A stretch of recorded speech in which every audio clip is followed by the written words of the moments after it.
Yes, good morning, good afternoon, good evening. Welcome back to Football Heritage TV. It is Wednesday, and today we have got the morning show right now where we're going to be discussing, is Daniel Levy really his own worst enemy? We will be having the members only show at 4 p.m. You will only be able to join if you are a member. That is at 4 p.m. today. Then at 5 p.m. open to everybody is Savva and Lubo. Ask us anything, but it's not going to be Lubo today. It's going to be Iggy from Tottenham Away. Iggy from Tottenham Away will be guest joining me today for that one. And then we will have PSG versus Real Madrid, a live watch along, some football in the second semi-final of the World Club Cup, or the Club World Cup, or whatever it's bloody called. Good morning to each and every one of you as we wake up on yet another day where we're thirsty. And I don't just mean for this, which I am actually. We're thirsty, we're hungry, we're desperate for news. We're desperate for Spurs to show that they're moving, for Spurs to show that there's a reason why we've got into the Champions League. We're desperate. We're desperate for this.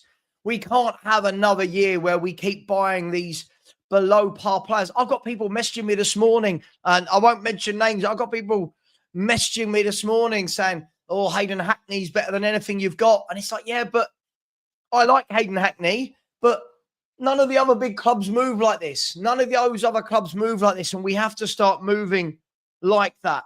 We've got reports saying, we got reports this morning saying that West Ham owe the bank £40 million. I don't know. Goes over my head, all that. I don't know. And soon they'll have to make the sale. But the reports last night, all the reports last night are that Spurs had another bid rejected for Mohamed Kudus. I don't know. I don't know. I can only read what you lot read. I only see what you lot see. But what I do know is all of the behavior we're seeing is Daniel Levy 101, isn't it? It's the Daniel Levy playbook. It is the Daniel Levy playbook. We know what the player costs. And I'm not suggesting you always pay full price. I'm not, of course. That's not how negotiations work. But has anyone ever seen a club so bad in negotiations as Tottenham Hotspur? Has anyone seen a club so laboured, so slow, so lethargic? It's like we just procrastinate. We can think whatever good word we want to go in there, really, can't we? It's just what we do. It really, really is. And why is my mic dropped so low? Sorry, I don't know what's going on there. Why is my mic dropped really low? Sorry, is the mic okay for you lot? Can you... Testing. Just check and see if it still works. The MO of this club now surely is that I can imagine that no one will want to work with Daniel Levy. No one wants to negotiate with this guy because it's just impossible. And whilst we're seeing, I mean, look, I don't want to be one of those guys that turns around and says everyone else is doing stuff. The big boys are definitely doing stuff. They're all doing stuff. Newcastle have now dipped their toe into the market as well, haven't they, with the signing of Elanga, which I'm guessing will be announced today. I think it was a medical yesterday. But we know what we're going into the season with. We know, Levy knows, Lang knows, the coaching staff know, Thomas Frank will know what this club needs. And as we said yesterday, we are going away for pre-season in about 20 days. About 20 days. I don't know the exact date that we fly, but it's going to be roughly 20, 21, 19 days, something like that we fly out to South Korea. And nothing's changed. Nothing's changed to Kai. Takai's come in as a young centre-half who I'm expecting, will he be straight into the first 11? I mean, God knows. Who knows? But other than Takai, we had Danso last year. We had Tell last year. Nothing's different. Nothing's different. I know suddenly everyone thinks, oh, but tell. Like, okay, all right. Oh, yeah, sure, tell, yeah. Yeah. I just don't see what's going to be different right now. Apart from one thing. The guy that's getting mocked. The guy that's getting mocked is the guy that we're all going to need to get massively behind, because this guy is going to be the difference, isn't he? And I'm talking about Thomas Frank. This guy is going to have to coach for his life as it stands. This guy is going to have to make water out of wine, wine out of water, water out of wine, wine out of water. This guy is going to have to do the whole 5 loaves, 2 fishes thing. I'm not really religious, so I don't really go down that route often. I don't know where that came from, but this guy is going to have to really, really get the best out of a lot of there's some good players, but a lot of average players. This guy is going to have to get the best out of them. Ange couldn't, hence why we lost nearly every week for 2 years, 18 months. This guy is going to have to. We don't have the Europa League to fall back on, boys and girls. We don't have the Europa League to fall back on. We have Champions League, Premier League, the FA Cup and the League Cup. And again, look at the teams that that Crystal Palace, look at the teams that Newcastle had to beat to win the League and FA Cup. You're not beating Outmars. You're not beating Bodo Glimt. You're beating proper teams. So we don't have that to fall back on this year. So we're going to need some top coaching. And I'm just so grateful that he is here. That's the one thing I am very grateful to Levy for. But it doesn't really mean anything if he doesn't back him at the same time. Fabrizio Romano this morning has said that Orkun Cuckoo has informed Benfica he wants to join Besiktas. Such a shame. Really good footballer. Percy put him onto me a while back, and Orkun Cuckoo, really good footballer. He wants to go to Besiktas. What else has happened this morning? Just seeing here, not really a lot at the moment. I'm just scrolling down. That was an hour ago. Arsenal will have direct talks with Chelsea soon to discuss Noni Madueke. There's a gap in valuation between the clubs, but negotiations will now follow. Madueke has agreed a 5-year contract to Arsenal, as revealed. So, again, look at Arsenal. I hate to say it. Look at Arsenal. Kepa, Norgard, Zubamendi, in talks with Madueke, in talks with Gyökeres. And you look at it and you just go, we're light years behind. We are. We're absolutely light years behind. The difficult thing for me is when we're in talks, when people say things like, oh, Eze would join us over Arsenal. Well, why? Look at the way they move. I mean, their fans can be unhappy with them. That's their fans. But from our point of view, look at the way they move compared to the way we move. Look at how quickly they've come out the blocks this summer, trying to strengthen that squad. It's almost embarrassing, isn't it? It's almost embarrassing. And this is, listen, I like Hayden Hackney. I do like Hayden Hackney. He would have been the guy, Ash, I got instead of Gray. That would have been what I'd have done. If you were going for a young, unproven centre mid at the time, Hayden Hackney is who I would have got, not Archie Gray. I just can't have another unproven player with no Premier League or top flight experience. Just can't do it. Just can't do it. It's mad. So, again, you look at what Arsenal are doing. I mean, we look at that. I mean, forget at the moment, you forget whether we want Madueke, whether anyone likes Madueke. The point is they're going for these players and getting them. The point is they're moving. They're moving quickly. Chelsea, we know, have moved and moved and moved and moved.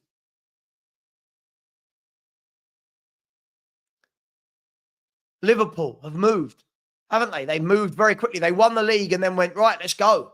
Let's not stop there. Fabrizio Romano has said that James McAtee can leave Man City this summer for a fee of around 20 to 25 million. I would be all over that. I would be all over James McAtee. Let me know right now in the chat. Where are we at? James McAtee. Who would be all over that? I think this is a really good player. I think this is a really good player waiting to burst, waiting to show what he could do. I would take him.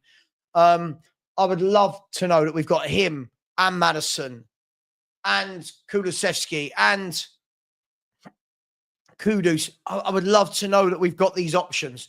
20 to 25 million, homegrown, come through the academy at Man City. And let's be fair, look at all the others that are coming through the academy at Man City that are going on to other clubs and doing well. It's absolutely no-brainer for me. Now, again, I don't know. It says here that Bundesliga, Premier League and Serie A clubs are showing an interest in the under-21 winner with England as captain. Atalanta are among clubs well informed on his situation.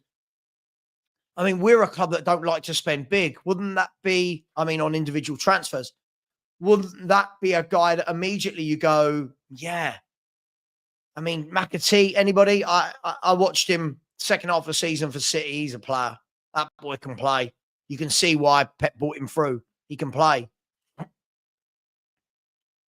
Let me know your thoughts on that. I mean, it just seems all a little bit, I don't know, it just seems a little bit obvious, doesn't it? It just seems a little bit obvious. Got players like McAtee, players like Harvey Elliott. You've got players like Maxim de Kuiper, who's gone to Brighton for 20 million euros. 20, 25 million euros, whatever it was. And I just don't see us here. I don't see us looking at those players. I don't see us looking at these bargains. Yep, we're going to sit and talk weeks and weeks and weeks and weeks for Kudus, who I really like. And if it doesn't happen, we're all sitting here again, aren't we? Slagging off Levy. Not got the deal done. Typical Daniel. If he gets it over the line, I'll give credit. But these should be deals that we get done, right? Like, let's not pretend that we're doing some magnificent feat here. Let's not pretend that, oh my God, that's amazing. No, credit where it's due. Yeah, good. You've gone and got a good player. Right. You know what? Where's the next one? Where's the next player? Why are we not doing what these other clubs are doing?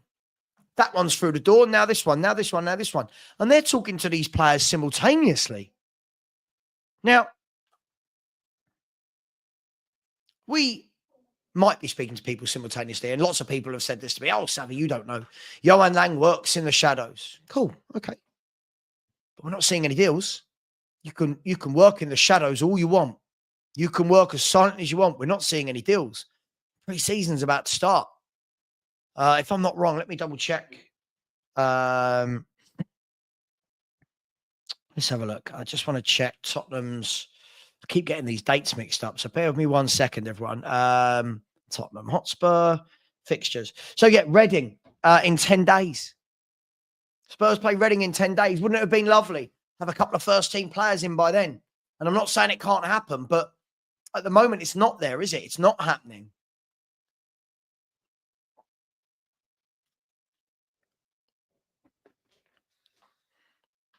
We'll see. Big up to the Sheriff inside the chat. See him this morning. Big up to Mark. Hope you're doing well, my man. Good morning to all of you. Josh Wheatler's in here. Tarek's in here. Kudos. Rick Kane. Mark. Mike. There's loads of you in here. Phil Coys. Good morning to you, sir. Leighton.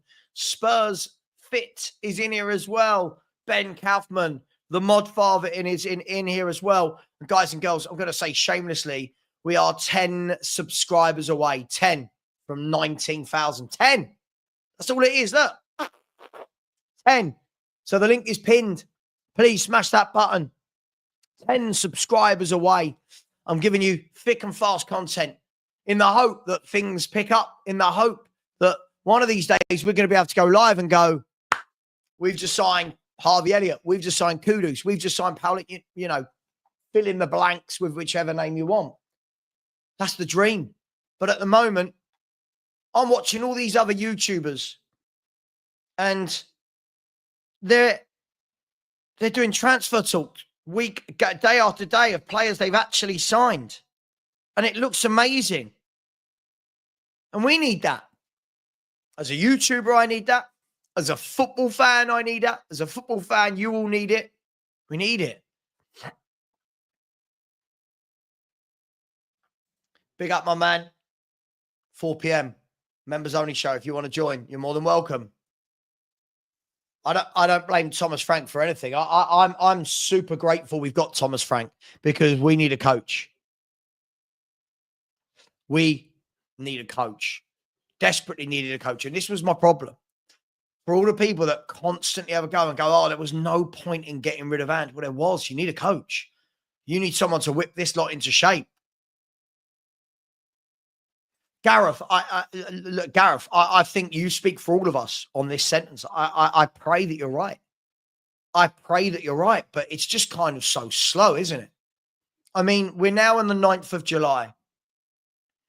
Teams are doing things at the end of May, beginning of June. We're now in the 9th of July. We've got our first friendly in 10 days. If I'm not wrong, the first friendly is next Saturday against Reading on the 19th. The fhtv barbecue. So the fhtv barbecue, by the way, that just means it's a barbecue at my house. There's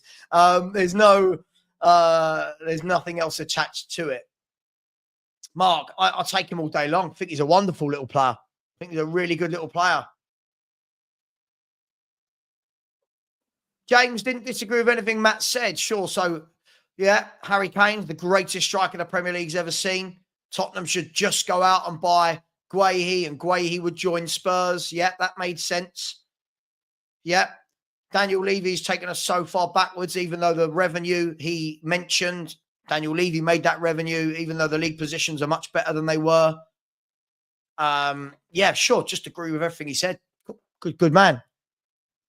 You can't compare Liverpool, Chelsea. No. Listen, I think people don't listen. I'm comparing us. I'm saying if we want to be that, if we want to grow towards that, if we want to be half of that, then we have to show those sort of instincts. It's not about going for the same players as them. There's nothing stopping us move like that in the market with our targets. Not convinced by McAtee. Oof. Wow, that's take him all day long. I think you find a way. You find a way. But again, this is the problem that we keep doing. We need a squad, man. We need a squad. I think McAtee's a wonderful player. I look at players like McAtee and I think, yeah, I'm finding a way for you to play. I think he's a really good player. And what will happen, Ash? I guarantee you, he'll go to another club and we'll go, what a good signing. 25 million.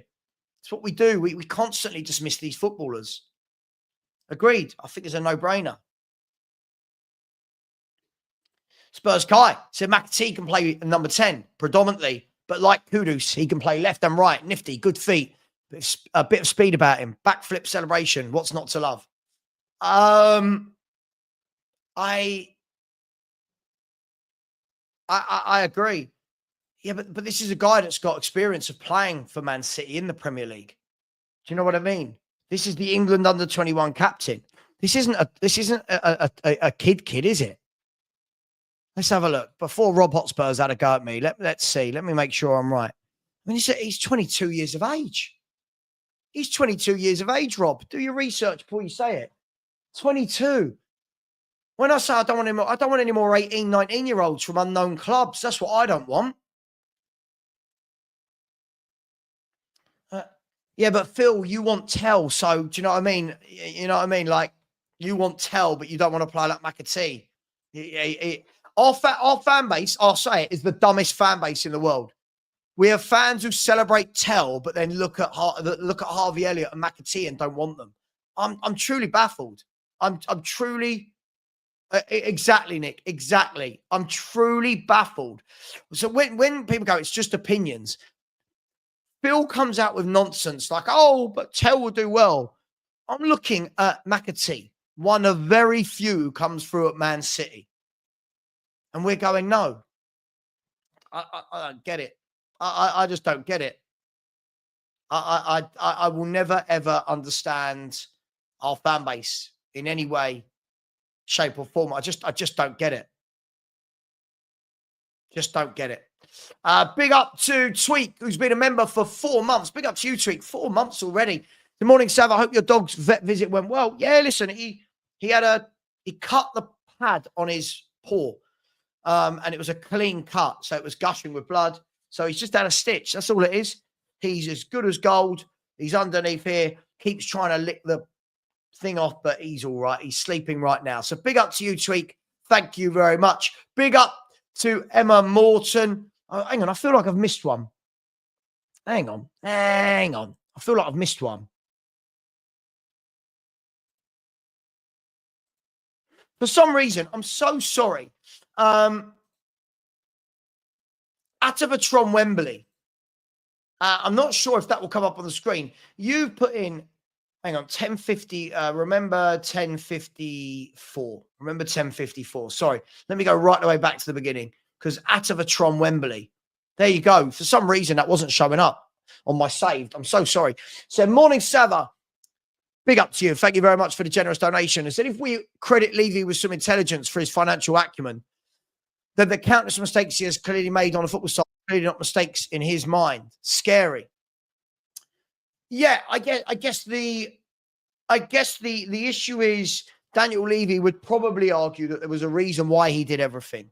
There was a reason why he didn't go the extra mile on these players, that it wouldn't have been a good financial deal for the club. Now, as football fans, we don't give a flying about that, do we? But you're right, it is scary. A lot of the things that he does are scary. Thank you very much for the super chat. We're going to talk about this in a little bit more detail. Big up to you. Really appreciate that. And I'm going to bring on Chris in a minute. I just got a few super chats and stuff that I need to go through.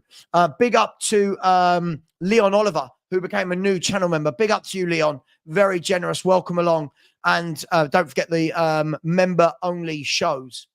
It's today at 4 p.m. The member-only shows where members get a chance to come on. It doesn't go out to the internet. They can come on and chat and in a safe environment. So big up to you, Leon, as well. Big up to Emma Morton, who has just said, good morning, Savs. Good morning to you as well, Emma. Thank you very much. Really appreciate you. Always very kind, always very generous. Good morning to you, my friend. Good morning indeed. Alex Smith said that's what Spurs do. Levy probably on a holiday in Cyprus. I wish I was on a holiday in Cyprus. Listen, I'm sure Levy's not. I think we've got to, I'll talk with this to Chris in a minute. I think we've got to distinguish the difference between him being a pain in the arse and him not being interested, i.e. him not being available. Whenever we don't see him, we always go, I bet he's on holiday. I bet he's on. And I don't think it's always going to be strictly true. Who's at my front door? Sorry, there's always someone at my front. Always somebody at my front door. Always. Just leave it there, mate. Just leave it there. Big up to you, Alex. Listen, if he is on holiday in Cyprus, he should pay for us to all go. Big up to you, my man. Thank you very much. Craig, Scott, the General Traxxer said, morning all. Really need to look at Douglas Luiz.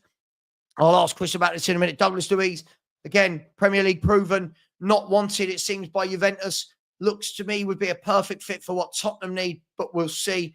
Big up to you, Craig. Thanks for that. Finn McMullen has said, loan Takai and get him in the gym. Keep Vuskovic equals unit. I'll be honest, I can't see how any of them get game time. We're going to be brutally honest. If we play two at the back, Van der Ven, Romero, Davis, Dragoshin, Danso, I just don't know where any of them get game time. And by the way, just being a unit surely doesn't mean he's good enough, but we'll see. We'll see what they want to do. Aussie Frank Lover has gifted 1 Football Heritage TV membership. Big up to you, Aussie Frank Lover. That has gone to, if I can find out, that membership went to Futures Bright, Futures Lily White. So thank you very much for that, Aussie Frank Lover. Big up to Paul Watkins, always in it with the super stickers and a beautiful dog. Big up to you, mate. Hopefully see you on the channel member only show. And last but not least, for the moment, big up to Mark, who's also a channel member and also very much welcome to the members only show at 4 p.m. today. Chris B. Good morning. How are you? And it's a good intro, but there's a Cyprus mug that says Kalamera, which is good morning in Cypriot. So we couldn't have made that up, could we? Thanks for telling somebody who's Greek what Calimera meant. And that's very, very much appreciated. This is an English glass that says beer on it, and that means beer, alcohol. How are you, Chris? You good? Yeah, good. Yourself? Yeah, not too bad, mate. We're just all swimming around in what is the usual Tottenham Hotspur transfer window waters. Plenty of gossip and suggestion, nothing of substance. Yeah, as my brother always says, all fart and no shit at the moment. All fart and no shit. Look, it's. Do you understand, Chris? Obviously, I know. Obviously, I know you personally, so I know your opinions. But when we look at Daniel Levy and the way Tottenham operate on a wider basis, we all get very frustrated at moments like this. Like 10 days to Reading, right? 10 days until Reading, 20 days, I believe, until we fly out to South Korea.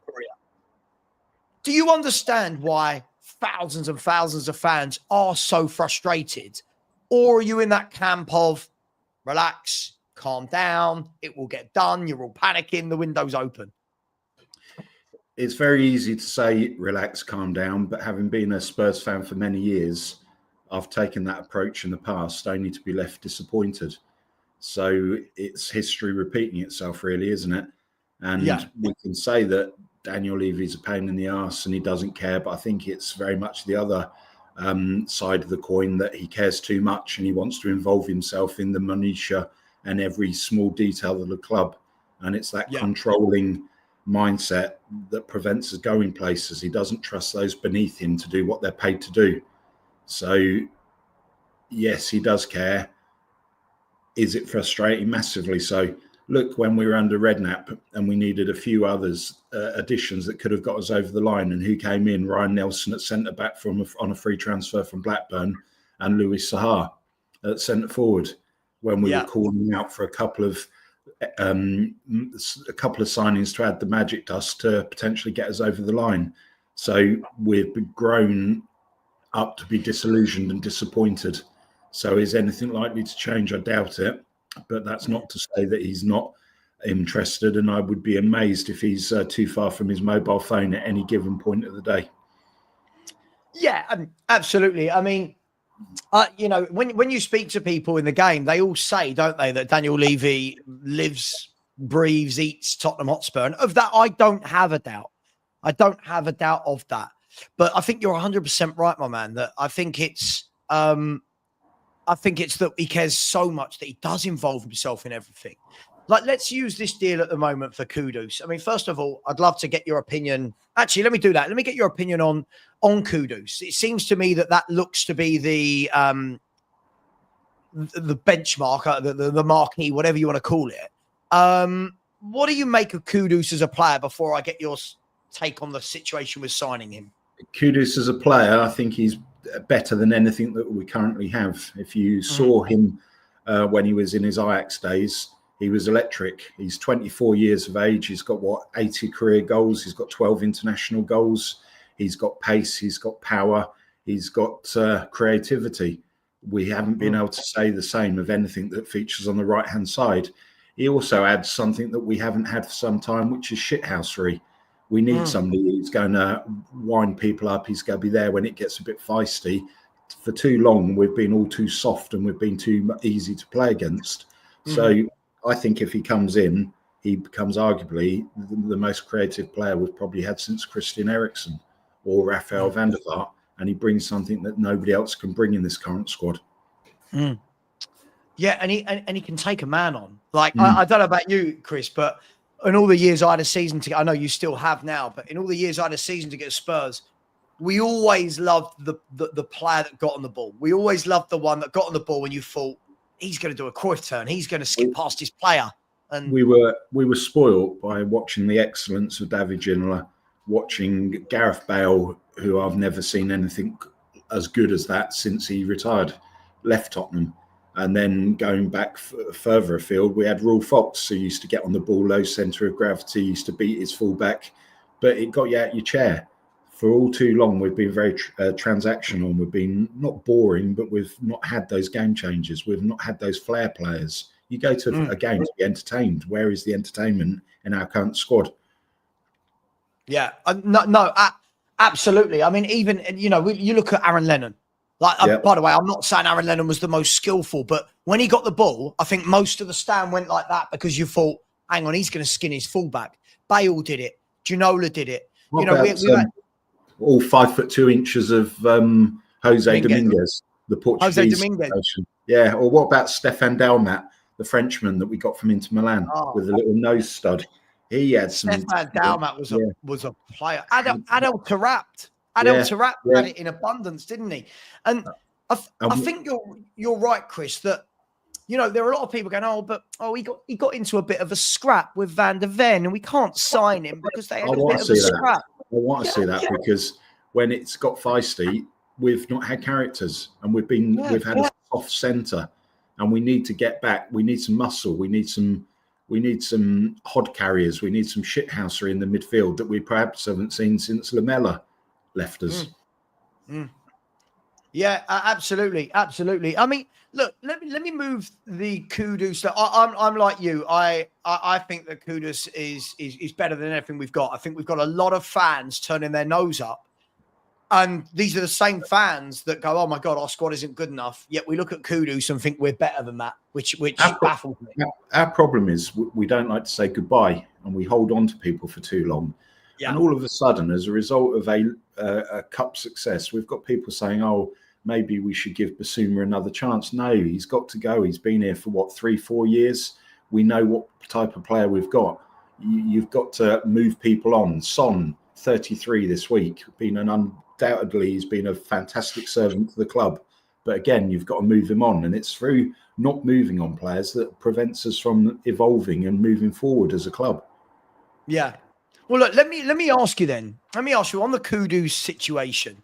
I'd like to get a bit of a detailed answer here from you, Chris, in terms of most clubs. You hear from, I don't know, Ornstein, Romano, Plettenberg, that so-and-so, they're not just interested, they're in talks. And we all go, oh, this is exciting. We heard that about 2 weeks ago with Kudus. And then we heard that the first bid went in. Then it all goes very quiet. And now we've got a million rumours of we're 10 million away and we've offered 50, but with unrealistic add-ons. Why are we unable to get these deals over the line? And is Daniel Levy within his rights to be negotiating this? You know, there's some fans, the fans saying they don't want him, then having a go at Levy for not paying it. And is he within his rights, and what's going on? I think there's many moving variables to a football transfer, specifically when you're talking in the region of 65 to 70 million pounds. That's a lot of money, and there's a lot of legal stuff that's got to go on in the background. You'd know if the player wanted to sign because you'd have reached out to his agents in the past, and you'd know, yeah, I'm up for it, or B, no, you're wasting your time, go away. So then the delay might also be that West Ham want to get Adi Mola Lukman through the door before they allow one out. So we don't know what's going on in the background. They will have a budget. They will know what they want to pay. Yes, they're going to want to think that they've got value and they've got a good deal. But equally, we've been bitten once or twice in the past with players leaving us for Chelsea, or the Frenchman going to Arsenal after we paid the taxi fee for him to get to their training ground, Emmanuel Petit, back in the day. So I think the transfer will go through. But again, there's so many supposed in the nose out there on social media, actually 13, 14-year-old kids sat in mum and dad's back bedroom making nonsense up. And all it takes is for one. I'm not 13 or 14, I promise. This is not my mum. This is not. I'm not that, just so you know. No. But it's amazing, isn't it? The slightest piece of suggestion hits the media, and every aggregator thereon is retweeting or trying to put the same piece of information out, but none of it's reliable. And look at the transfers in the past, like this Japanese guy we signed recently. That came out of nowhere. Nobody knew about it.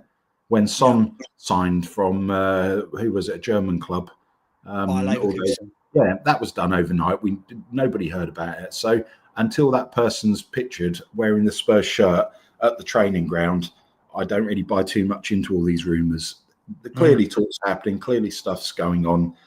There was stuff coming out today that West Ham have got a financial commitment that they've got to meet in the next 7 days around the repayment of a £40 million loan or something.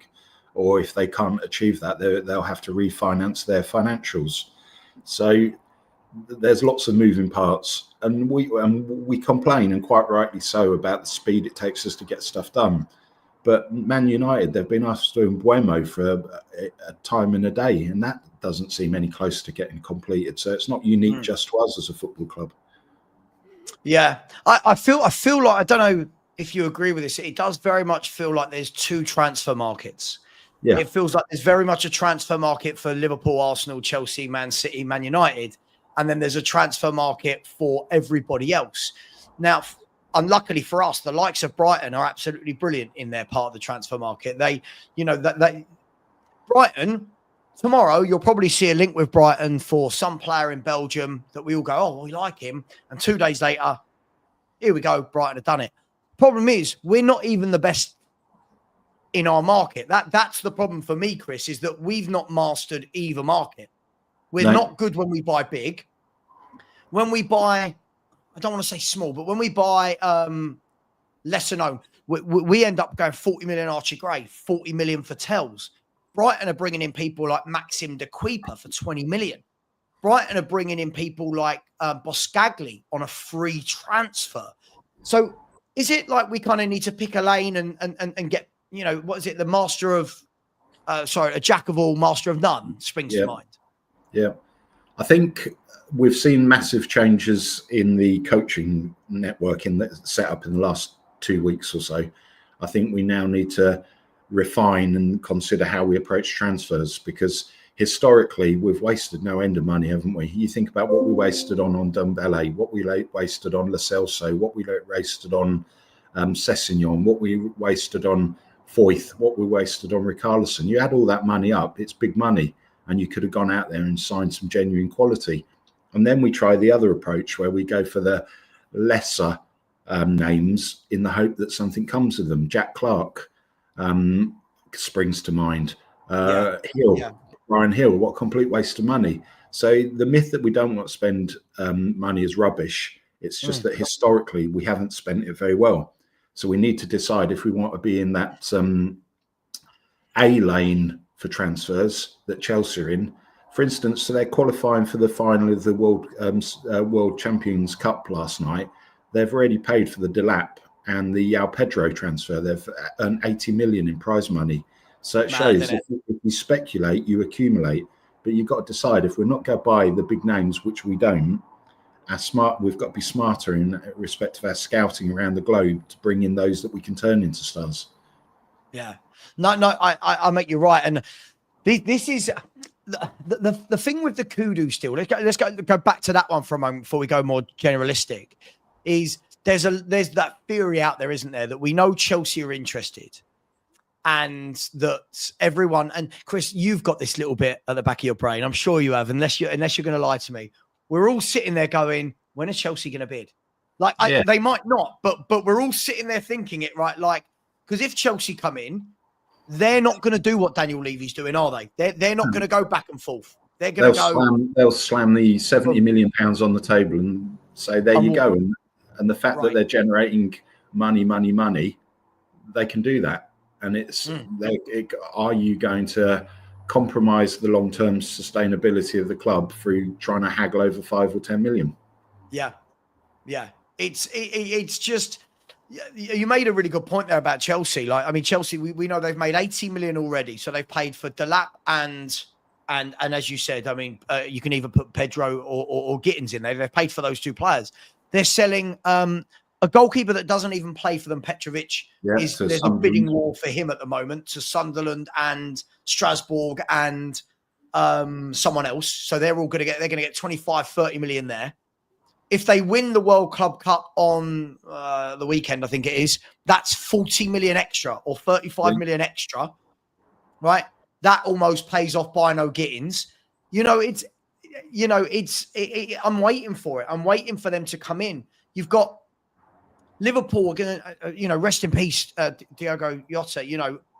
They're going to have to go again because Nunes is going. Obviously, the passing of Jota, they're going to have to strengthen in the forward areas. I was speaking to a connection who supports Liverpool today, and he told me that they're going for Isak. They told me they'd go break the bank and go for Isak from Newcastle, as well as telling me that the Gahey deal's done and they're just waiting to announce it. Yeah. Listen, as I said to my mate Matt, who came on yesterday, about Guehi, he's going to Liverpool, right? He's going to go Liverpool. He's going to play. It's a great move for him, and good luck to him. So somebody sent me a screenshot the other day, Savva, that I'll just share with you. This is the current offering for forwards at Chelsea: Sterling, Neto, Delap, Madueke, Yao Felix, Nicholas Jackson, Christopher Nkunku, Armando Broja, Yao Pedro, Tyreek George, and Mark Gui. You think how many options there are there? There you go. Yeah. Yeah, it's absolutely crazy, isn't it? When you look, and the thing is, Chelsea, what they will do is, listen, I hate to sit and praise Chelsea, but what Chelsea are bloody brilliant at, Chris, they don't hold on to players for 5, 6, 7 years. They move them on. You watch, they will get money for Sterling somehow. They will get money for Madueke, for Nkunku. They'll probably end up selling Nicholas Jackson, Broja. They just do it very, very well. Problem is, if you allow these teams to do this, they're going to come in for the players we want. And you mean Ben Davies isn't entering his 13th season with Chelsea? Good gracious. He's mad. But we do it with everyone. I mean, for 5 years, I had people telling me, oh, but this year with Ndombele is different, with Lo Celso, with Dyer, with Sanchez, with Aurier, with Roy, and on and on and on and on and on, with Lucas Moura. It's just like, come on, like Richarlison, another one. People go, oh, I think he could do a job. No, come on. Let's get rid of these footballers. I'd drive him back to Brazil myself if the opportunity arose. And that's another problem. We've got key dates looming, yet you've got Solanke as your only out-and-out centre forward. So we've not strengthened, we've not improved the squad. The squad is no better than how it finished last season. If you do go on that road trip to Brazil, can I come? Yeah, why not? I'd like a few. God, what did I drink out there? Like every day, about 100 a day, and I was pissed every day. Caprinas. Okay. I went out there for the World Cup in what was that, 2014? And obviously the whole world descended upon Brazil. So like there were no bars open. It was everyone just had these like carts selling like cocktails. Oh my gosh. And they pour like that much sugar in the bottom. Don't know whether you're drunk, high on sugar or anyway, that's a different story. Let's do it, Chris. But yeah, it is. There's a lot of people, Chris, saying that we know Johan Lang is the man at the moment doing everything. We thought it might be Paratici. We don't know what's going on there, but we hear that Lang works in the shadows. I love this. He works in the shadows, and in the darkness we dare, whatever bollocks that was. We'll have to start calling him Batman, won't we? Start calling him Batman. Yeah. We just put a big Lang signal. And do you believe there are a lot of deals being worked on in the background? A lot of people think that Lang will be doing this, but he's very quiet. I'm sure conversations have been had. But what the most important thing to me is that we've got to clear the decks. We've got to reduce the size of our current squad, as it's a big squad and we've got too many players there. And to bring some quality in, we need to get some out through the door first. So Richarlison's, we should be doing everything possible to get him out. Gills, he's just wasting a squad space. He's no good. We need to get him out. You look at Valise, he's gone. But 3 years after we paid a club 11 or 13 million, we're giving that club the player they sold us back for a season-long loan for free. So again, wasted money. But you've got to trim that squad. You look at the options on the left side that we've spoken about previously. We've got more left-sided wingers per se than we know what to do with. We've got like 9 centre backs at the club. Your Dorringtons, Dorrington's not going to feature any time this century in the first team. Get rid. Ashley Phillips, the man, the myth. He's not a legend. Get rid. You've got to trim the squad because we need a squad of, 20 that's going to push and move us on. But that squad's unbalanced. There's gaps in it throughout the place, and we need to go out and strengthen it. But we can't until we've got what revenue we can for those players. Basuma, bye-bye. Nice seeing you. Thanks for all your efforts. But he needs to be on a rocket as well. Yeah, it's always the same. It's always the same. And we always say whenever a new manager comes in, you get that group of fans going, oh, everyone deserves a clean slate. Everyone gets a chance. I mean, come on. Like, there are certain players that I will look at and say, yeah, the manager didn't get the best out of them. There are. I get that. But when players have had 2 managers, 3 managers, 4 managers, at what point do you go, well, hang on, it's not quite worked? And Basuma's had a number of managers now. And I don't mind Basuma, but be for him to move on. I would rather young George Abbott gets an opportunity to show Thomas what he can do. As he was on loan at Notts County last year, played central midfield and actually acquitted himself very well. So instead of giving those supposed seasoned pros that have underperformed and failed time and time again yet another opportunity, let's see if we can create a pathway to the first team squad for some of these young talents that we're told that we have. Mm-hmm. Yeah.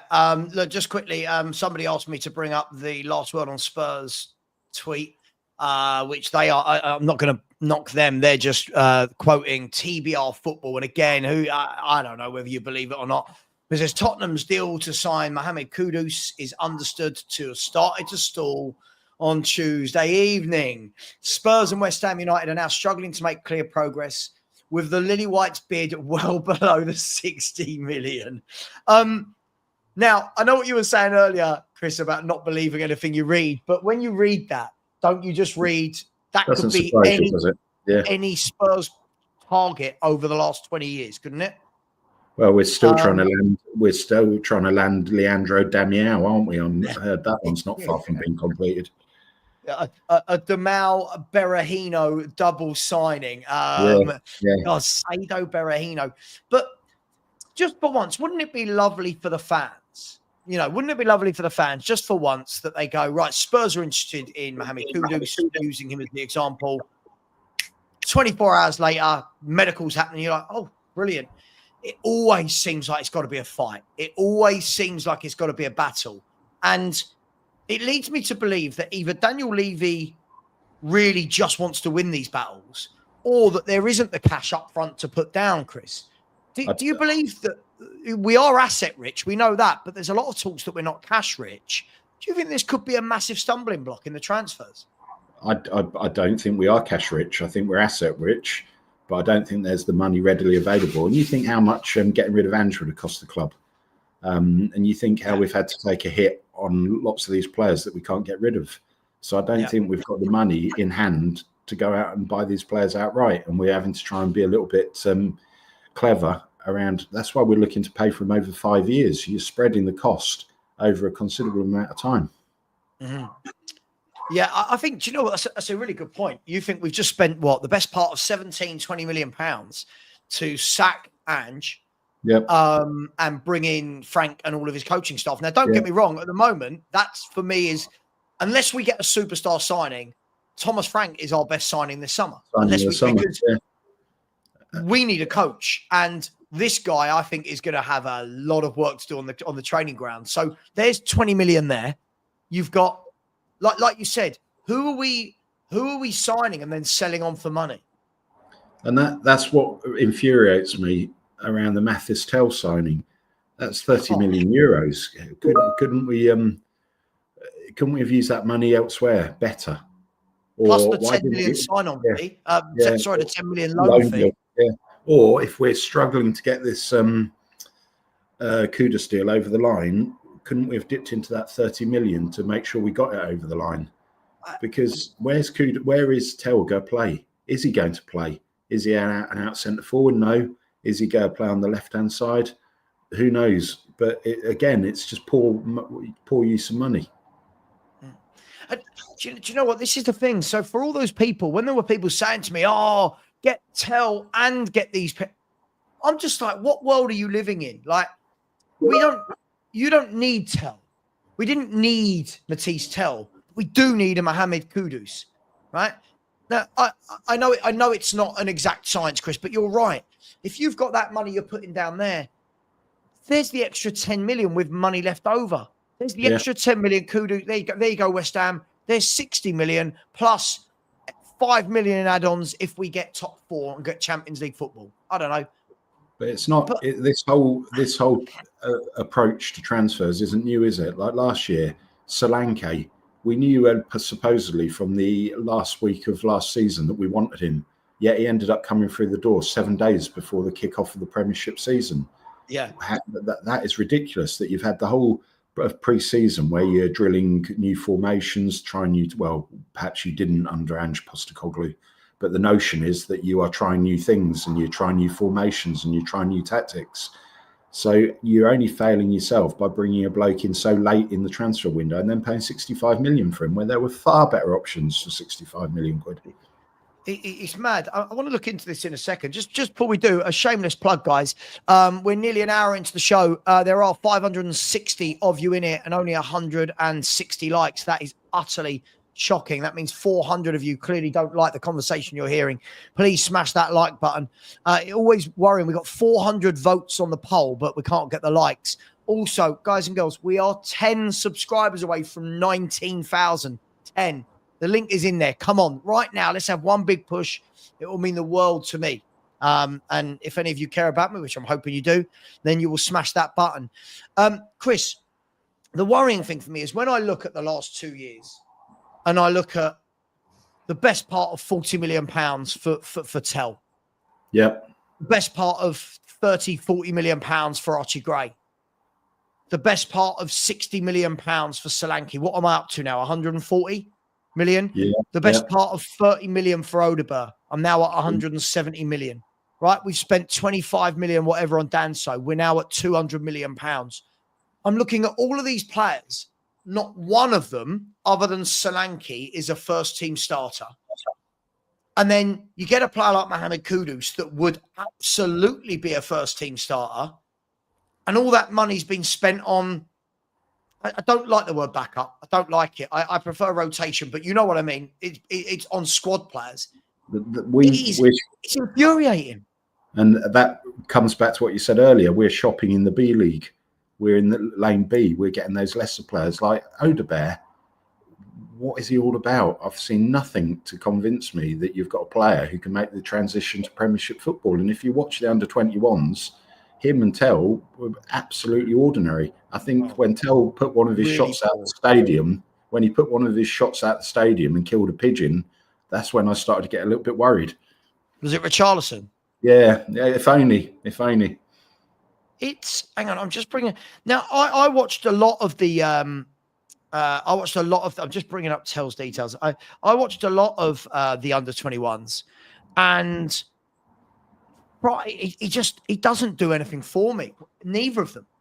I'm watching these games where they've got Odegaard on the right, Tell on the left. That probably looks different to you lot out there, but trust me, that is my right. I've got Odegaard on the right, Tell on the left, and I'm watching and going, man, these are our wingers. I'm watching going, this is what Tottenham have said in the whole of Europe and the whole of world football, Chris. Mm-hmm. This is what we scouted. Yeah.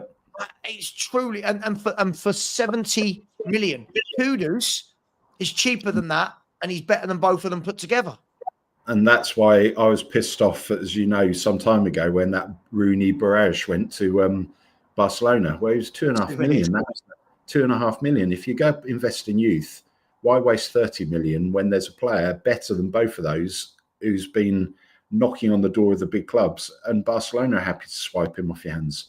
It's just that people are seeing things in players that only they're seeing, or they're looking at it through Stevie Wonder's glasses, because I've been going for years and years and years, and I can't see anything to get excited about in that lad. Yeah.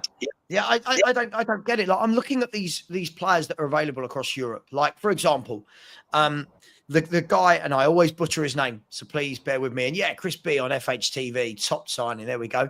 See, we don't mess about over here. I'm not negotiating with Chris for ages. I sent him a message. He said, yes, we're good to go. We're on. I'm looking at people like Mikatadze. I think that's how you say it. Or Mikatadze at Lyon, the Georgian guy. Yeah. Plays off the left, can play through the middle, scores goals, they want about 20 to 25 million euros.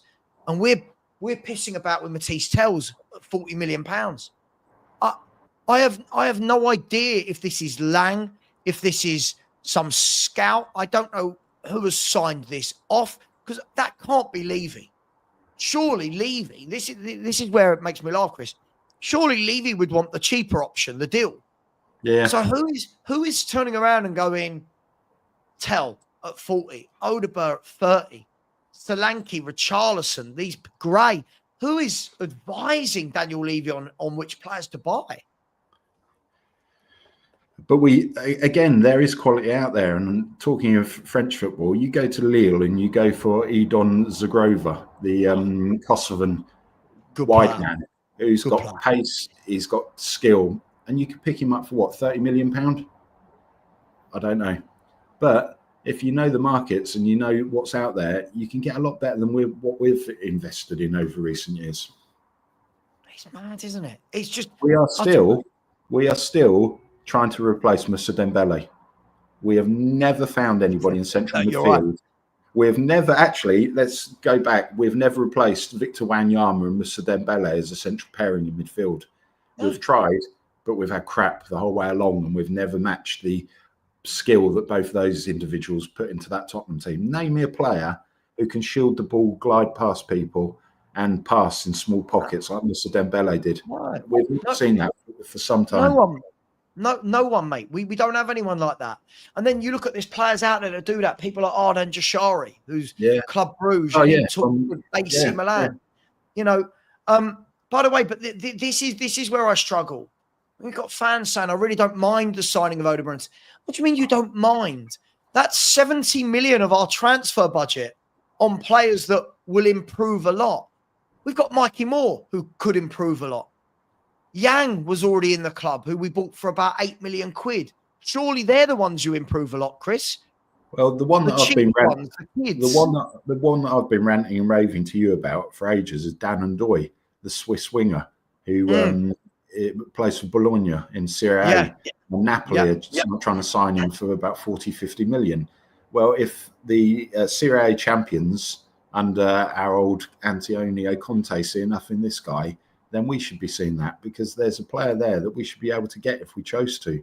But we're looking in the wrong areas. We're targeting players that I just don't get it.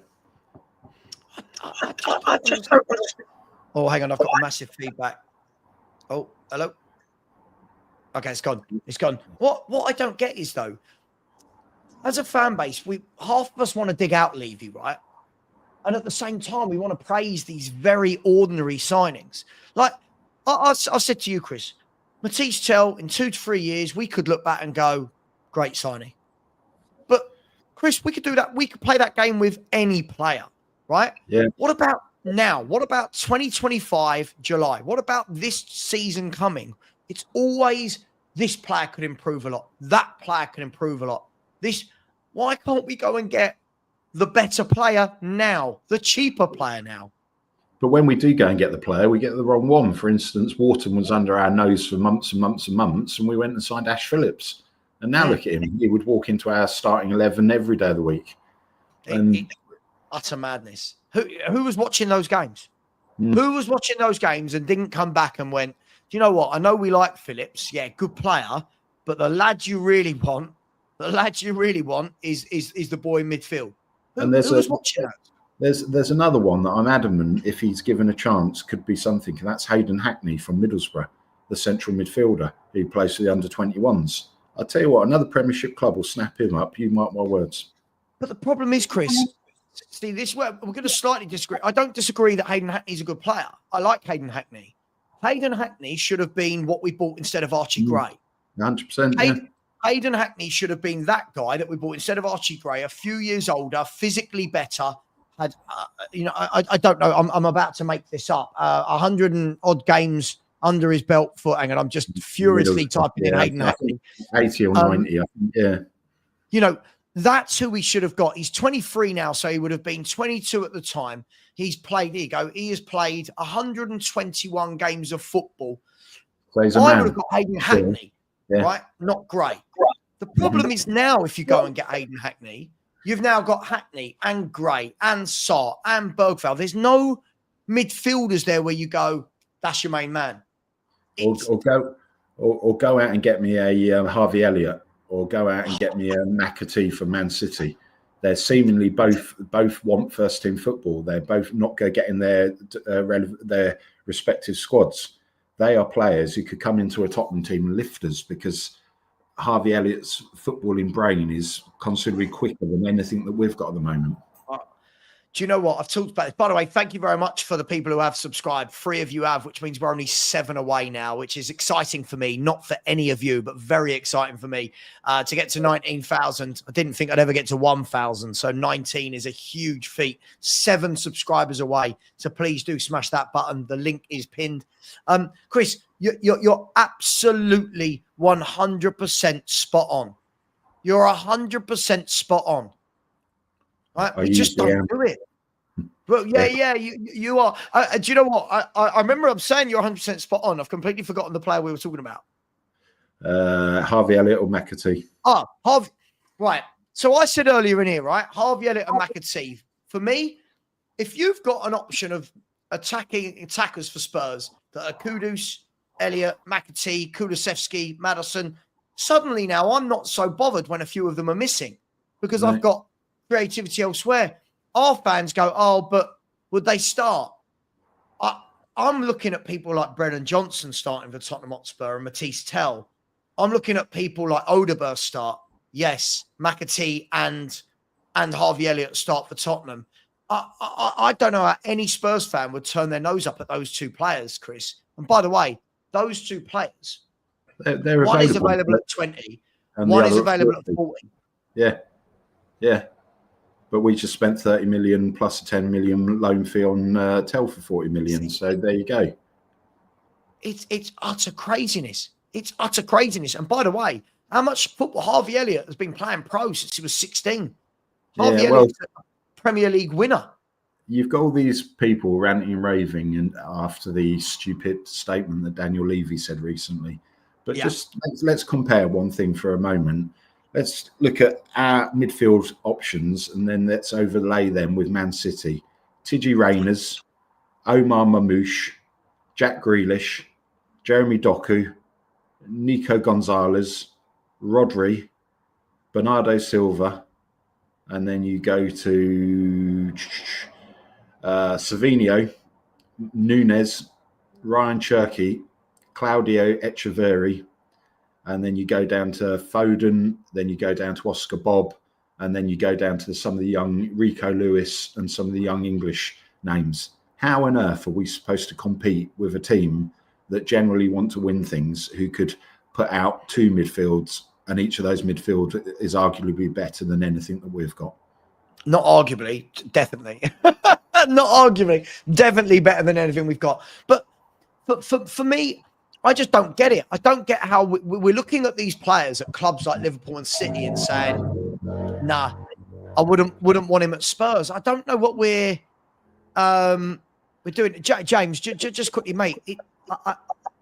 I don't think you're getting it. It's not about writing off Tell Odegaard. This whole notion that everyone's being written off. For once, why can't we be a fan base that stop talking about writing off young players for the future and talk about now? Right? And when we're saying it's not their fault, it's not their fault. But the problem is you're talking about transfer budget, James, which could be used on senior pros, going on these kids who have done nothing, and then fans like you going, oh, I think they're going to be good. Cool. Could be good. But I'll ask you this question. Chris, if we start this season with Odegaard on the right wing and Tell on the left, that's shambolic, isn't it, for a team that are in the Champions League? That is shambolic. 100%, yeah.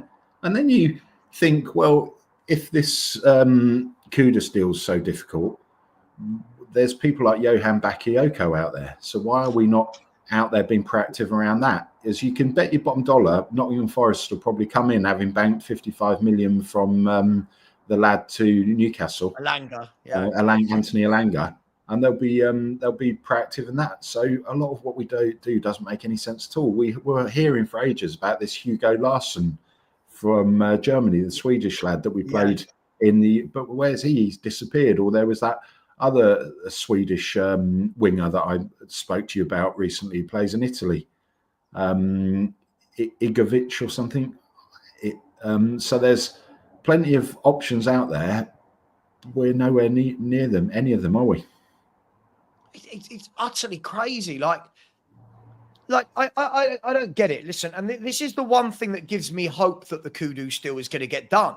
We go back to that, because if not, surely as a club, we're using our brains and looking at other targets and in talks of other targets, because this can't be a situation, Chris, where we turn around at the end of the window and go, we tried. Well, we tried. They tried for Kudus. Surely if this deal is looking too difficult, let me change that. If we don't want to pay 60 million, walk away. Yeah, exactly. If you don't want to pay 60 million, walk away. Look at Bakayoko. Look at Zagrova. Look at Makawedzi, whoever. Look at these players that are nowhere near that fee. Just don't get it. But be proactive in doing so, and have a plan, which we seemingly don't.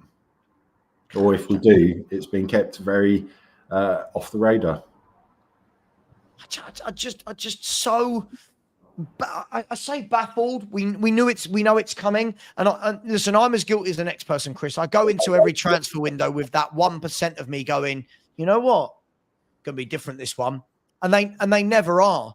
And the problem that we've got is, you know what's coming, Chris. If we don't get the so-called Kuduses in before we go to South Korea, they then don't play until we're back from South Korea, and the first game back from South Korea is the Super Cup, right, with PSG. So now we're going into the season. I think that's called shooting practice for PSG, in all honesty. Don't. Oh, it scares me. But then we're going into the season with new signings that haven't played for Tottenham, and then the excuse is, they need time to settle. I feel like we're not learning from every signing we make. We're just not learning. That player I was struggling to bring out earlier that I spoke to you about previously is the Denmark international, plays as a forward or winger for Lazio, Gustav Isaksen. Oh, Isaksen.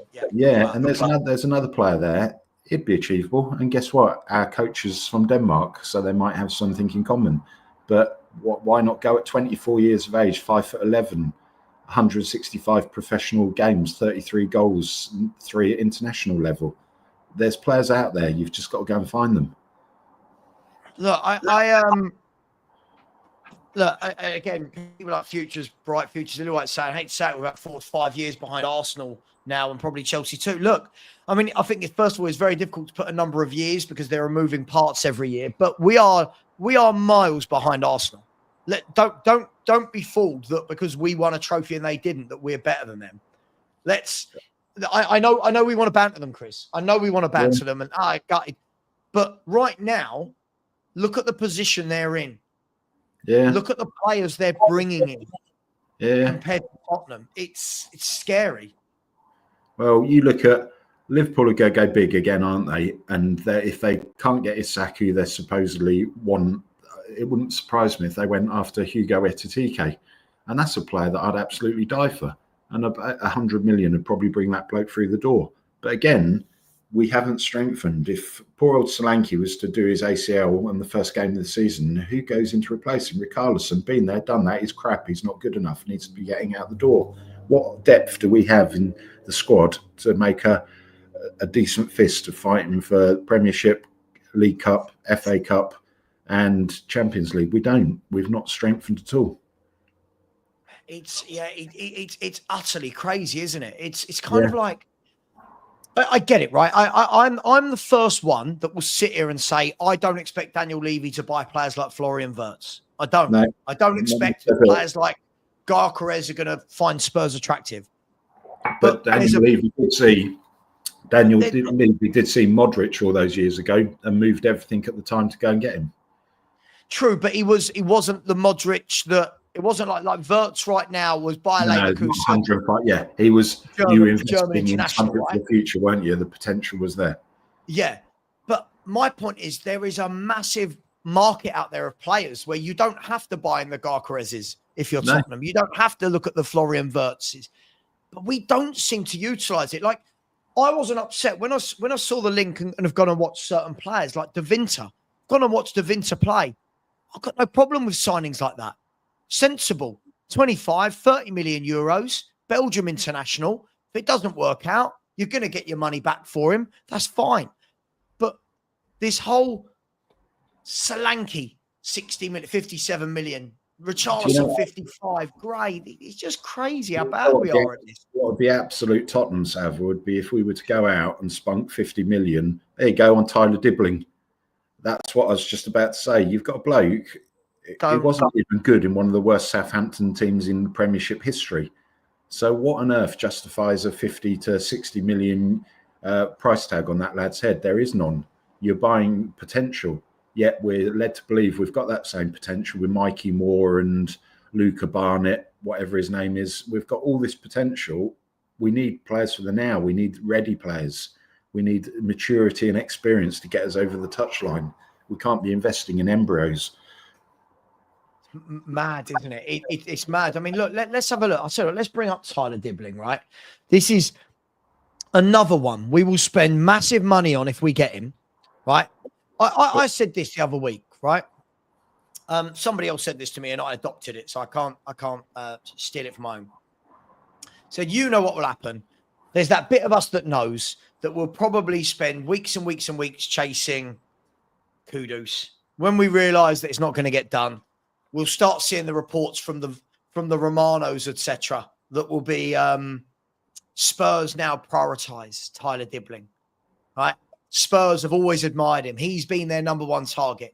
And the worst thing is we'll have a fan base of fans that will start going, I love this lad. In 2-3 years, he'll be brilliant. Let's have a look at him, right? This is Tyler Dibbling. This is what fans will be happy to pay £60 million for.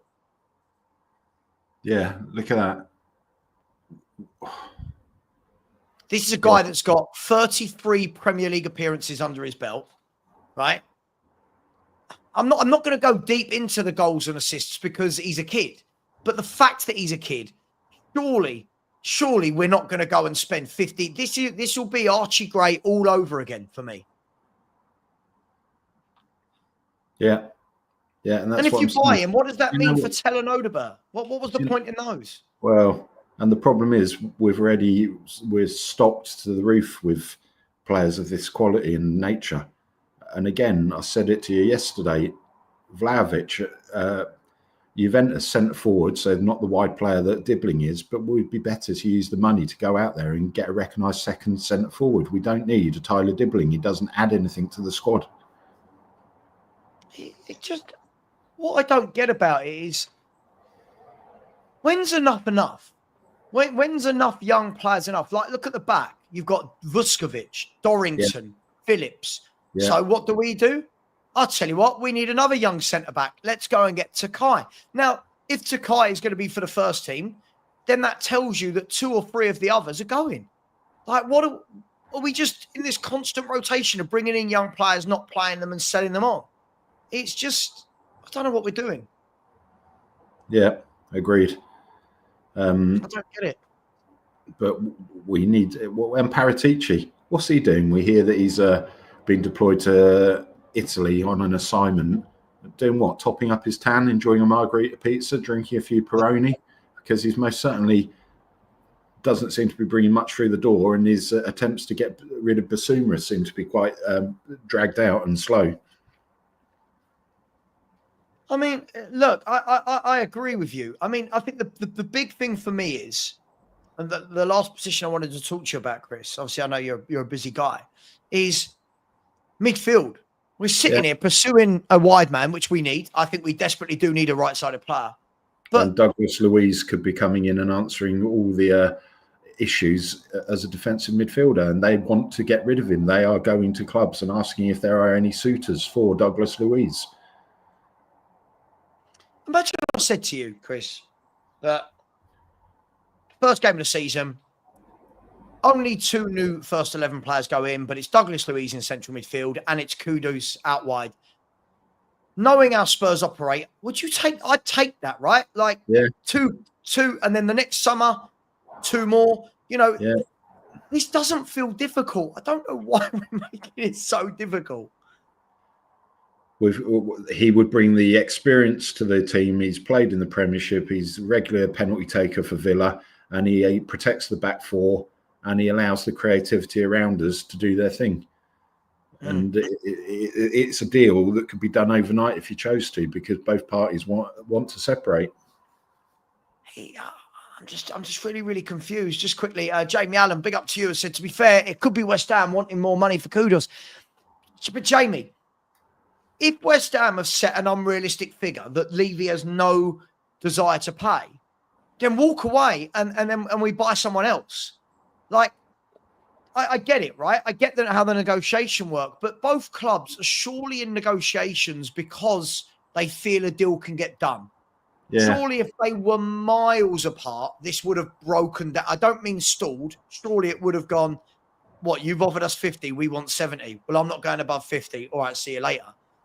Surely if we are 5, 7, 10 million away, surely Spurs can go back with go back. We want to give you 57 million and here's 5 to 7 million in add-ons, depending on what we do. Surely we can't be that bad in the market, Jamie, that, or has he got a point, Chris? Maybe are West Ham playing us? Are West Ham using our interest to drive up a price for other clubs, maybe? Well, you need to say enough's enough, don't you? You need to set a deadline. If the transfer is not completed by Friday, we're moving on to other options, and that might piss people off, but we can't be treading water. When you go to buy a house, how much your budget is. You know the cost of the house. If somebody then starts putting it up 150,000 pounds, you walk away, don't you? You're not going to allow yourself to be pumped for more money. I just don't get it. No, Lee. I mean, this was the point we're making. We don't know what's going on. I'm seeing reports that he signed as a consultant until the end of August. We were told he was going to be rejoining. At the moment, it just looks like it's very much Johan Lang, right? At the moment, it looks very much like he's the main man steering the ship. And he was also responsible for the recruitment of the coach, wasn't he? He was the one who did all the due diligence and did all the stats, and Thomas Frank was his choice. Yeah. Look, I just don't get it. I mean, Darren has said Savva, 47 years supporting this dross is enough. I think the worrying thing for me is I don't think it is Darren. I don't think it's dross. I think the frustration that lies in all of us, and Chris will set me right here, he might agree with you. I think the frustration that lies in all of us is that I always feel like we're 2-3 good signings away from being a very good team. I don't think it's all. I don't look at Romero and Van der Ven and Porro and Vicario and Bentancur and Madison and I don't look at them and go, oh, utter dross. I look at them and go, some good players there, but now we need a little sprinkle. Now we need a top midfielder, a top winger, a top forward. Is that fair, Chris? Yeah, we need to adopt the Liverpool mentality. And when they lost the Champions League all those years ago, they were aware that they had no goalkeeper. So they went out and signed Alisson Becker. They realised that they had no centre halves to talk of. They went outside Virgil van Dijk. So in that window, they spent big, but just on 2 players. But those 2 players brought everybody around them up a notch. And that's what we need to do. We've got good players without being world-class players. And we don't need to go out and sign 6 or 7. We need to sign 2 or 3 at most. But we need those to be game changers that can have a massive impact on day-to-day business at the club and to bring those youngsters through. In your opinion, how many first-team players are coming through the door? I'm not counting Tell. I'm not counting Danso, because we know that these people are going to more than likely be on the bench. How many first-team starters do you think come in between now and the end of the window? I will say 2. Yeah, if Romero goes, then I think that will become 3. But I think very few. I think there lots will be potentials and for more detailed plans. But again, until we get rid of some, we've got a massively swelled squad that what we go do with. Other players that we've been linked with in the past but seem to have disappeared, like Morgan Gibbs-White. He would be available if you wanted some creativity in the middle of the park, not out wide. And you should be able to, if you're talking 65, 70 million pound, that would get you him every day of the week. So again, there are options out there. It's about what your appetite and your desire is. I just want to say this. Look, I think you're right. I think I've said I'll be happy 2 starters. Yeah. I'll be delighted with 3. If we were a top club with ambition, we'd go and get 4. Now I know that's not happening. I know we're not going to go and get Kudus and Douglas Luiz and Jack Grealish. I'm just using it. And Jack Grealish and this strike. I know we're not. But what I will say is, Kate, when I see things like this, I think you've got to remember when you were saying, Kudus wants to come to Spurs, nobody else does. I don't think that's going to be slightly true. I don't think that's going to be true. I mean, if we go to Bakayoko, right, of PSV. PSV, yeah. We're talking about Nottingham Forest want him. We're bigger and more attractive than Nottingham Forest, right? We are. So he'll want to come. We look at the likes of Mikuadzi, who talking about being in talks with Sunderland. I mean, Sunderland, no offense, just come up. So they will want to come. I think the difficulty is it's about, I agree with your last sentiment. The scouting team wants sacking if they can't get these players. And I know it's easy as fans. We sit here and we can just go, this player, this player, this player, this player. And Thomas Frank has to want them, but I don't think Thomas Frank's a stupid man. I think he's a very clever, very diligent, astute man that if you put some of these players in front of, will go, I can make him really good. The way he did with Mbeumo. And that for me is what a Mikuadzi is. That for me is what a Bakayoko is. Somebody waiting to explode. Who was that French guy that we were linked with at the beginning of the window? Was he from Rennes or somewhere? The centre forward? Yeah, that's all dropped off the face of the planet, and he's not moved anywhere, has he? Yeah.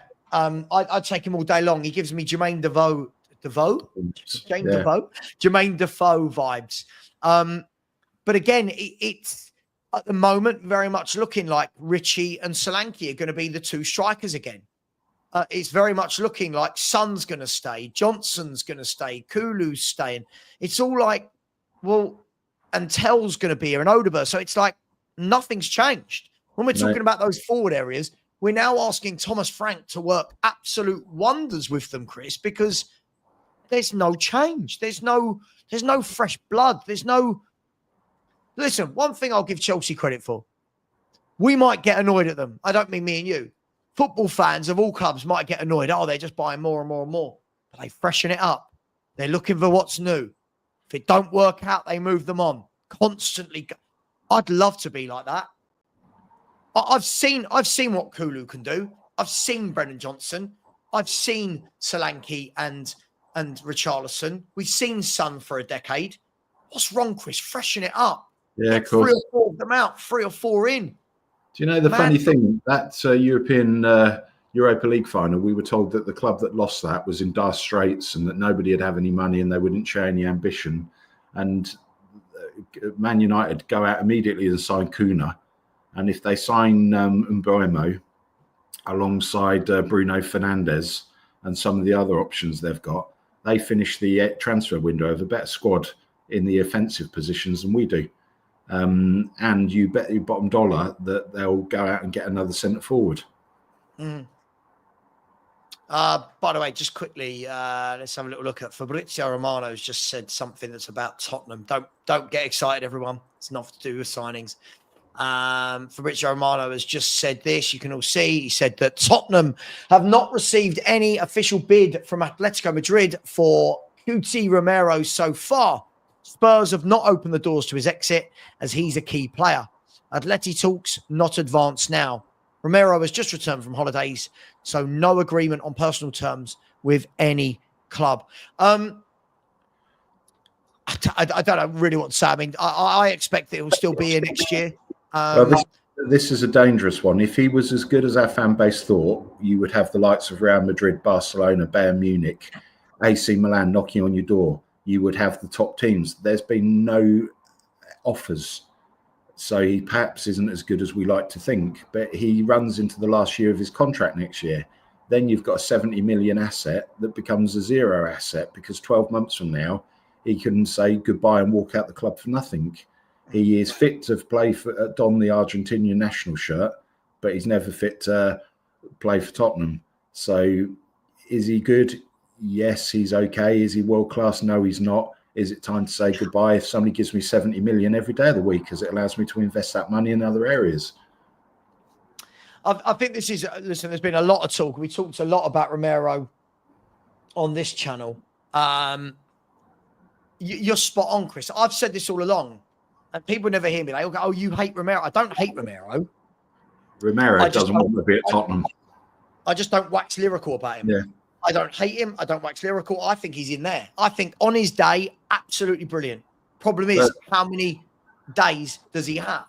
Now, he's played a pre-planned game, releasing a statement within hours of the new appointment of our coach. Who does that? If anybody who is Tottenham through and through and is committed to the cause, you don't do that. And for me, it's no. He's happy to go on his way, and we'll remember him fondly. But he's not the great player we think he is.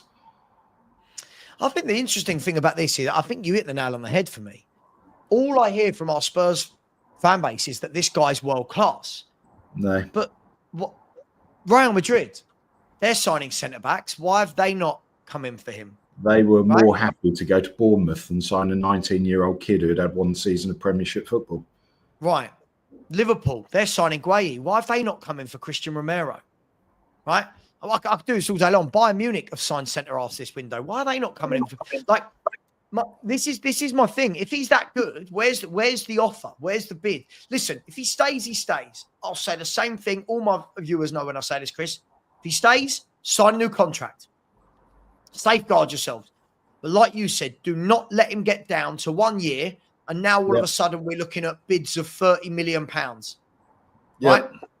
Next year we're looking at bids of 30 million, and then the following January you're looking at him being able to sign a contract on a free abroad. Yeah. So I genuinely don't I don't understand this. Also, it's the fact that he's never fit, Chris, which is a huge issue for me.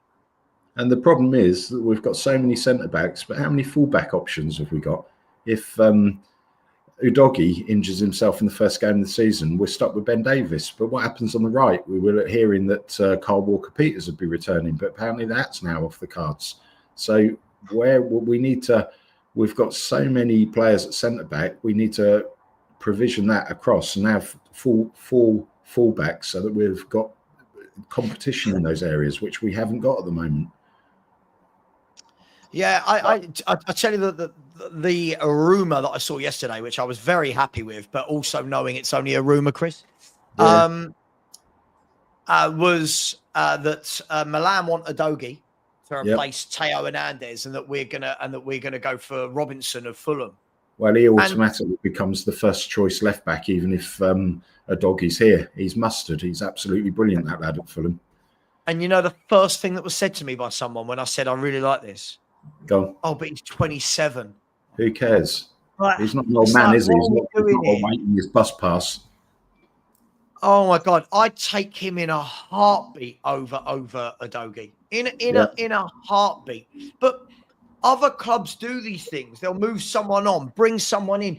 Our fans, we sit there and we just pine for these players that have been here for ages to keep staying.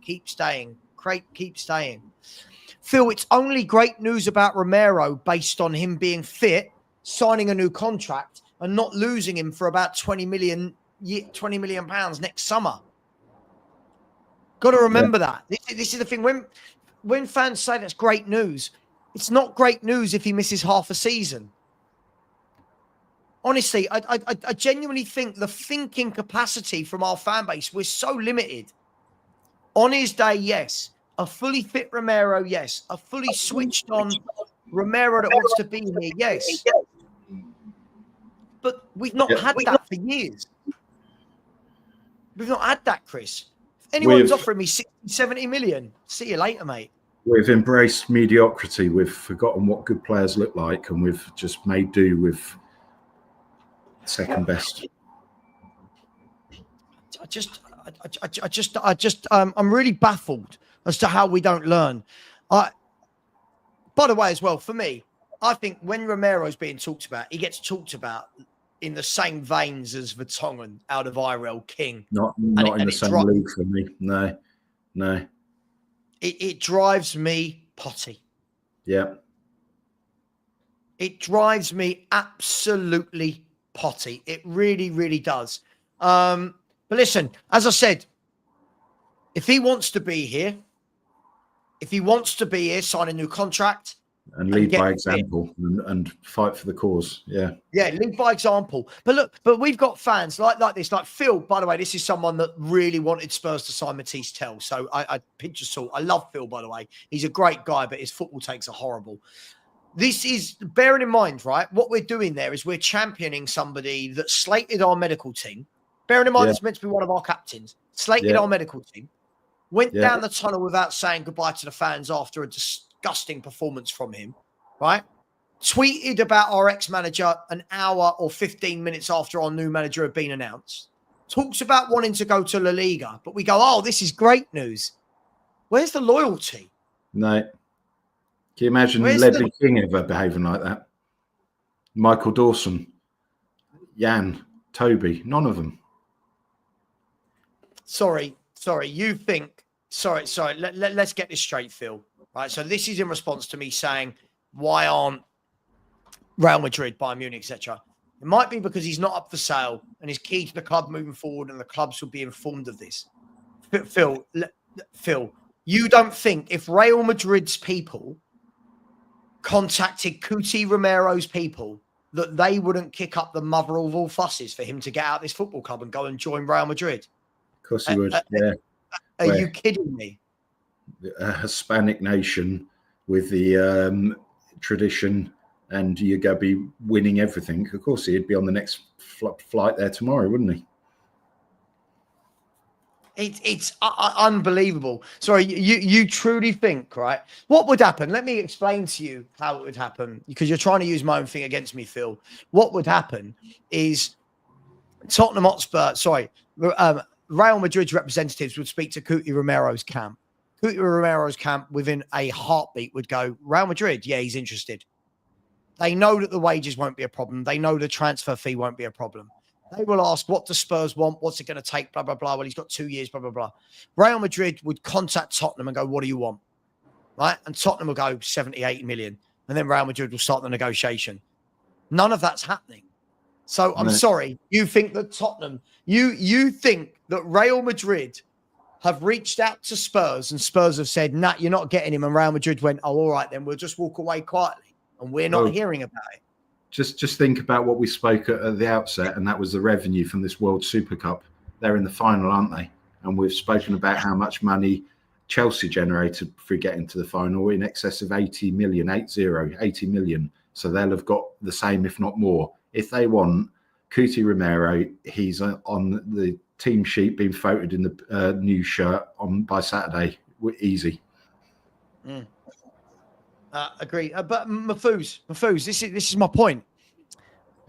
Fans are absolutely dying on a hill for a bloke that has refused, we've heard all year, a new contract. And Chris, I've said this the last few days. All of this Romero noise goes away if this guy signs a new contract. Yeah. Just sign a new contract and we all sit here and go, cool, he's committed to the cause. But this is a guy that's talked about leaving and has 2 years left. I don't know why we're so, I don't know. Yeah, but Tony, our medical team is shit. But as one of the captains of the club, do you come out and say that? No. As one of the captains of the club, shouldn't the tweet after 15 minutes of Frank joining been about Frank? Welcome to the club. As part of the leadership team, I'd like to formally welcome you to Tottenham Hotspur. Yeah, but you guys, you're not getting it. You know, it's not, Chris, this is where people really don't get it, do they? It's not about whether he was right or wrong. He's meant to be one of the captains of our club. You don't come out and say that. You don't come out and say that. Lee, I agree, which is why I don't pine after them. Which is why I don't pine after them to stay. Listen, we've done the... Listen, I'll leave it there, Chris. I'll leave it there, Chris. Why aren't they going for Saliba? I don't know. Maybe they don't want him. Maybe he costs more. I don't know, mate. I'm not putting Saliba on a pedestal. I don't care. But this is the thing, Don Hotspur. Why is it whenever we talk about a player, Chris, everyone always has to bring in, but what about this? I'm talking about Romero. I don't care what Arsenal do. By the way, Saliba's playing for Arsenal. Yeah? Let's have a, I'll tell you, I'm just going to look at the transfer market and see what Saliba's got left on his contract. Right? William Saliba. Okay, he has got, first of all, transfer market. He has got 2 years left on his contract, and he has got an option for 1 more year, and they're talking about £90 million. 90 million. But I don't know. I'm just saying. But Don Hotspur, but this is my point, right?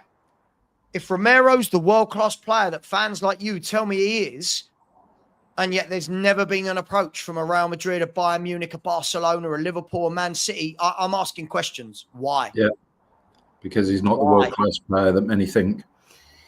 Why? Maybe so, Ash. Maybe so. But again, they've just spent 50 million on Dejan Houston, right? Why wouldn't they have spent that on Kuti? Listen, there's always an excuse. Chris, I'm going to leave it there. By the way, Spurs Kai, I did store this for a reason. If you want to become a member, by the way, thanks for the 650 people that couldn't even get an extra 6 people to get me to 19K. Thanks, everybody. If you go onto YouTube, type in a channel name and then view channel, there's a button that says join, and that's how you can become a member of a channel. It says join Spurs Kai. Chris, thank you very much. Really enjoyed that chat. Thank you very much. Great chatting. And until next time, take care and best wishes to everybody out there who's contributed to this conversation. Yeah, absolutely. Listen, big up to each and every one of you. Phil Coys, context. Yeah, I think you're using context wrong, mate. If Real Madrid want Romero 100% goes to Real Madrid. That's how the world works. Just saying. Anyway, guys, girls, thank you very much. We're going to be back. It's a members only show at 4. So if you are a member, you will have access to it. If you're not, you won't see it. And then I'm back with Iggy at 5 p.m. for Savva and Iggy. Ask us anything. Take care. Much love. And as always, come on, you Spurs.